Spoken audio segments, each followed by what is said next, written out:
রাতুল ঘোড়ায় চড়তে জানে না, রথিনের মেজাজ সব সময় চড়ে থাকে, খাদ্যপণ্যের দাম চড়েছে, খাড়া পাহাড়ে চড়া কঠিন। প্রত্যেকটি সেন্টেন্সে তোমরা একটি কমন ওয়ার্ড দেখতে পাচ্ছ, চড়া। কিন্তু এই চড়া শব্দটির জন্য আমরা কোথায় কোন ইংলিশ ওয়ার্ড ব্যবহার করে বিভিন্ন ধরনের সেন্টেন্স আমরা সহজে একে অপরকে ইংলিশে বলতে পারি, তা আজকের ক্লাসের মাধ্যমে আমরা দেখে নেব। তো welcome everybody, welcome to my channel to six coaching. সবাইকে বলবো প্রথম থেকে ক্লাসটি মনোযোগ সহকারে করতে। আর আজকে যদি চ্যানেলে প্রথম আছে এবং এখনো অবধি চ্যানেলটিকে যারা সাবস্ক্রাইব করেনি তারা অবশ্যই চ্যানেলটিকে সাবস্ক্রাইব করে প্রতিনিয়ত এই ধরনের ইম্পর্টেন্ট ক্লাস করতে থাকো। তো চলো আজকে ক্লাস শুরু করা যাক এবং চড়া শব্দটির বিভিন্ন ইংলিশের ব্যবহার আমরা দেখে নিই। তো প্রথম সেন্টেন্সটি কি রয়েছে দেখো, রাতুল ঘোড়ায় চড়তে জানে না।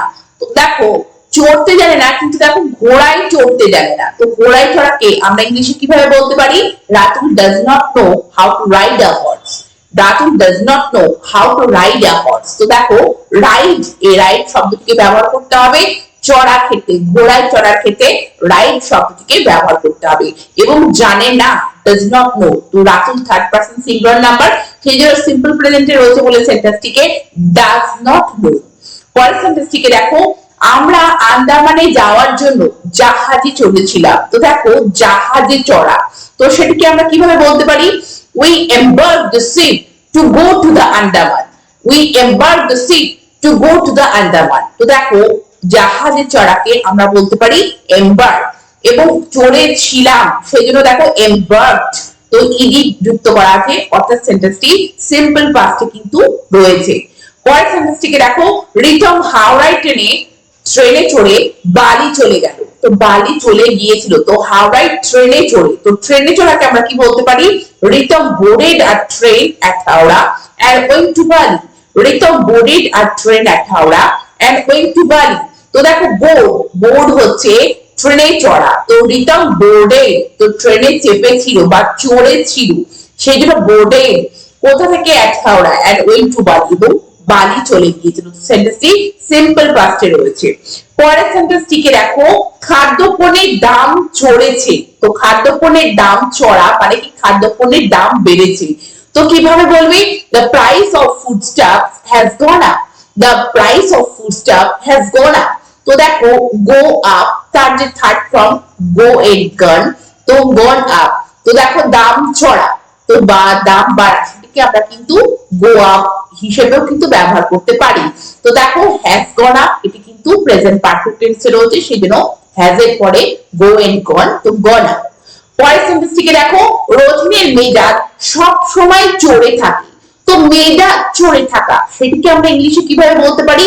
Rathin is always in a temper. Rathin is always in a temper.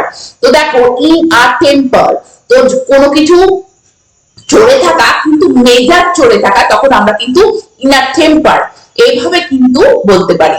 পরের সেন্টেন্সটিকে দেখো, রিতমকে ঘোড়ায় চড়িয়ে সৈকতের চারপাশে ঘোরানো হয়। তো রিতমকে ঘোরানো হয়েছিল এরকম যে ঘোড়ায় চড়িয়ে সৈকতের চারপাশে। তো কিভাবে বলবে?